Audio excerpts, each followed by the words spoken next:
ಎಲ್ಲರಿಗೂ ನಮಸ್ಕಾರ. ಷೇರ್ ಮಾರುಕಟ್ಟೆ ಅಂದ್ರೆ ಏನು, ಅದರ ಮೂಲಭೂತ ತತ್ವಗಳನ್ನ ಸರಳವಾಗಿ ಅರ್ಥ ಮಾಡ್ಕೊಳ್ಳೋಣ ಬನ್ನಿ ಈ ನಮ್ಮ ವಿಶ್ಲೇಷಣೆಯಲ್ಲಿ. ಹಾಗಾದ್ರೆ ಸಂಪತ್ತು ಗಳಿಸೋದು ಹೇಗೆ, ಇದರ ಹಿಂದಿನ ರಹಸ್ಯವಾದ್ರೂ ಏನು ಅಲ್ವಾ? ಇದು ಬಹುಶಃ ನಮ್ಮೆಲ್ಲರನ್ನೂ ಕಾಡುವ ಒಂದು ಪ್ರಶ್ನೆ. ಆದ್ರೆ ನಾವು ಅಂದ್ಕೊಂಡಷ್ಟು ಉತ್ತರ ಕಷ್ಟ ಇಲ್ಲ, ತುಂಬಾ ಸರಳವಾಗಿರಬಹುದು. ಇಲ್ಲಿ ನಾವು ಅರ್ಥ ಮಾಡ್ಕೊಳ್ಬೇಕಾದ ಮುಖ್ಯ ವಿಷಯ ಏನು ಅಂದ್ರೆ, ನಿಜವಾದ ಶಾಶ್ವತವಾದ ಸಂಪತ್ತು ಅನ್ನೋದು ಅದೃಷ್ಟದಿಂದ ಬರೋದಲ್ಲ, ಅದು ಬರೋದು ಜ್ಞಾನದಿಂದ. ಜ್ಞಾನವೇ ಸಂಪತ್ತನ್ನ ಸೃಷ್ಟಿ ಮಾಡುತ್ತೆ.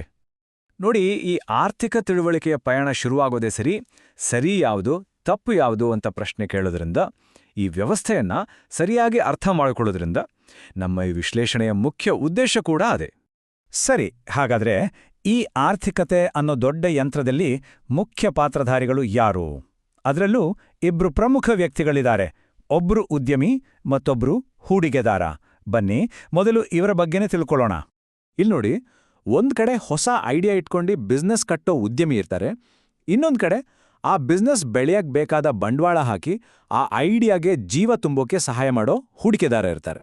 ಇನ್ನಷ್ಟು ಸ್ಪಷ್ಟವಾಗಿ ಹೇಳೋದಾದ್ರೆ, ಉದ್ಯಮಿ ಅಂದ್ರೆ ವ್ಯವಹಾರವನ್ನ ಸೃಷ್ಟಿ ಮಾಡೋವರು.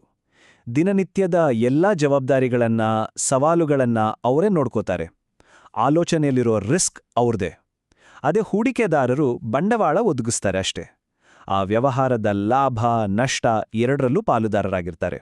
ಹಾಗಾಗಿ ಆರ್ಥಿಕ ರಿಸ್ಕ್ ಅವ್ರದು.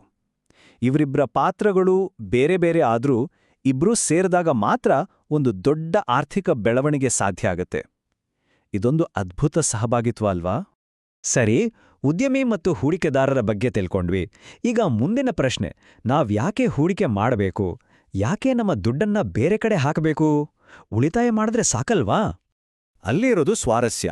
ಹೂಡಿಕೆ ಅಂದ್ರೆ ಬರೀ ಹಣ ಉಳಿಸೋದು ಮಾತ್ರ ಅಲ್ಲ, ಅದಕ್ಕಿಂತ ಒಂದು ಹೆಜ್ಜೆ ಮುಂದೆ ಹೋಗಿ ನಮ್ಮ ಹಣವನ್ನೇ ನಮಗೋಸ್ಕರ ದುಡಿಯೋ ಹಾಗೆ ಮಾಡೋದು. ಭವಿಷ್ಯದ ಬೆಳವಣಿಗೆಗೆ ಇವತ್ತೇ ಬೀಜ ಬಿತ್ತಿದ ಹಾಗೆ. ಇದು ದೇಶದ ಆರ್ಥಿಕ ಬೆಳವಣಿಗೆಯಲ್ಲಿ ನಾವು ಕೂಡ ಭಾಗಿಯಾಗಕ್ಕೆ ಸಿಗೋ ಒಂದು ಸುವರ್ಣಾವಕಾಶ. ಇದರರ್ಥ, ನಮಗೆ ಇಷ್ಟವಾಗೋ, ನಾವು ನಂಬೋ ದೊಡ್ಡ ದೊಡ್ಡ ಕಂಪನಿಗಳ ಒಳ್ಳೊಳ್ಳೆ ಐಡಿಯಾಗಳ ಬೆಳವಣಿಗೆಯಲ್ಲಿ ನಾವು ಕೂಡ ಒಬ್ಬ ಪಾಲುದಾರರಾಗಬಹುದು. ಹೂಡಿಕೆ ನಮಗೆ ಆ ಅವಕಾಶವನ್ನ ಮಾಡಿಕೊಡುತ್ತೆ. ಹೌದು, ಪಾಲುದಾರರಾಗಬಹುದು ಅಂತ ಹೇಳೋದು ಸುಲಭ. ಆದರೆ ಒಂದು ದೊಡ್ಡ ಕಂಪನಿಯಲ್ಲಿ ಪಾಲುದಾರರಾಗೋದು ಅಂದ್ರೆ ಹೇಗೆ? ಷೇರು ಮಾರುಕಟ್ಟೆ ಈ ಮಾಲೀಕತ್ವವನ್ನ ನಮಗೆಲ್ಲರಿಗೂ ಹೇಗೆ ಸಾಧ್ಯವಾಗಿಸುತ್ತೆ? ಬನ್ನಿ ನೋಡೋಣ. ಇದಕ್ಕೆ ಉತ್ತರ ಸಿಗೋದೇ ಷೇರ್ ಮಾರುಕಟ್ಟೆಯಲ್ಲಿ. ಒಂದು ಶೇರ್ ಅನ್ನೋದು ಕೇವಲ ಒಂದು ಕಾಗದದ ತುಂಡಲ್ಲ, ಅದೊಂದು ಔಪಚಾರಿಕ ಒಪ್ಪಂದ. ನಾವು ಆ ಕಂಪನಿಯ ಮಾಲೀಕತ್ವದಲ್ಲಿ ಒಂದು ಪಾಲು ಹೊಂದಿದ್ದೇವೆ ಅನ್ನೋದಕ್ಕೆ ಸಾಕ್ಷಿ. ಹಾಗಾದ್ರೆ ಶೇರ್ ಅಥವಾ ಸ್ಟಾಕ್ ಅಂದ್ರೆ ಏನು? ತುಂಬಾ ಸರಳ, ಒಂದು ಬಿಸ್ನೆಸ್ನಲ್ಲಿ ಮಾಲೀಕತ್ವದ ಒಂದು ಪಾಲು.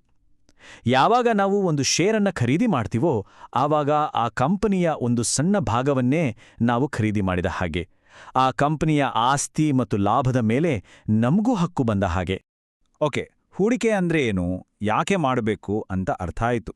ಈಗ ಸಾಮೂಹಿಕ ಮುಖ್ಯವಾದ ಪ್ರಶ್ನೆ ಹೇಗೆ ಅನ್ನೋದು. ಆದರೆ ನೆನ್ಪಿಡಿ, ನಾವಿಲ್ಲಿ ಯಾವುದೇ ಸ್ಟಾಕ್ ಟಿಪ್ಸ್ ಕೊಡ್ತಾ ಇಲ್ಲ. ಬದಲಿಗೆ ಭವಿಷ್ಯದ ಬಿಸ್ನೆಸ್ಗಳನ್ನ ಗುರುತಿಸೋದು ಹೇಗೆ ಅಂತ ಯೋಚಿಸಕ್ಕೆ ಒಂದು ಚೌಕಟ್ಟನ್ನ ಕೊಡ್ತಾ ಇದ್ದೀವಿ. ಅದ್ಭುತವಾದ ಐಡಿಯಾಗಳು ಹುಟ್ಟುಕೊಳ್ಳೋದೇ ಹೀಗೆ, ಸಹಯೋಗದಿಂದ ಮತ್ತೆ ಭವಿಷ್ಯದಲ್ಲಿ ಜನರಿಗೆ ಏನೆಲ್ಲ ಬೇಕಾಗ್ಬೋದು ಅಂತ ಯೋಚಿಸೋದ್ರಿಂದ.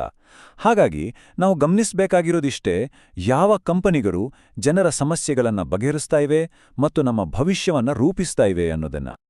ಇದಕ್ಕೆ ಒಂದು ಸರಳವಾದ ಫ್ರೇಮ್ವರ್ಕ್ ಇದೆ. ಮೊದಲನೇದಾಗಿ ಪ್ರವೃತ್ತಿಗಳನ್ನ ಗಮನಿಸಿ, ನಮ್ಮ ಸುತ್ತಮುತ್ತ ಜಗತ್ತಿನಲ್ಲಿ ಏನ್ ಬದಲಾಗ್ತಾ ಇದೆ. ಎರಡನೇದು ಸಮಸ್ಯೆಗಳನ್ನ ಗುರುತಿಸಿ, ಈ ಬದಲಾವಣೆಗಳಿಂದ ಯಾವ ಹೊಸ ಸವಾಲುಗಳು ಹುಟ್ಕೊಳ್ತಾ ಇವೆ. ಮತ್ತು ಮೂರನೇದಾಗಿ ಯಾರು ಪರಿಹಾರ ನೀಡ್ತಾ ಇದ್ದಾರೆ ಅಂತ ಸಂಶೋಧನೆ ಮಾಡಿ, ಯಾವ ಕಂಪನಿಗಳು ಈ ಸವಾಲುಗಳಿಗೆ ಉತ್ತರ ಕೊಡ್ತಾ ಇವೆ. ಈ ಪ್ರಶ್ನೆಗಳಿಗೆ ಉತ್ತರ ಹುಡುಕೋದೇ ಜ್ಞಾನವನ್ನ ಬಳಸ್ಕೊಂಡು ಹೂಡಿಕೆ ಮಾಡೋದು ಅಂದ್ರೆ.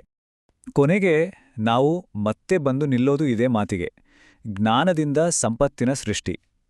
ಒಬ್ಬ ಹೂಡಿಕೆದಾರನ ಕೈಯಲ್ಲಿರೋ ಅತಿ ದೊಡ್ಡ ಅತ್ಯಂತ ಶಕ್ತಿಶಾಲಿ ಅಸ್ತ್ರ ಅಂದ್ರೆ ಅದು ಅವರ ತಿಳುವಳಿಕೆ ಮತ್ತು ಜ್ಞಾನ ಮಾತ್ರ. ಹಾಗಾದ್ರೆ ಈ ಜ್ಞಾನದ ಪಯಣ ಇವತ್ತಿನಿಂದಲೇ ಶುರುವಾಗಲಿ. ಈ ಜ್ಞಾನದ ಹಾದಿಯಲ್ಲಿ ಮೊದಲು ಏನೇನು ಕಲಿಯಕ್ಕೆ ಇಷ್ಟಪಡ್ತೀರಾ? ಯೋಚನೆ ಮಾಡಿ, ನಿಮ್ಮ ಕಲಿಕೆ ಶುರುವಾಗಲಿ.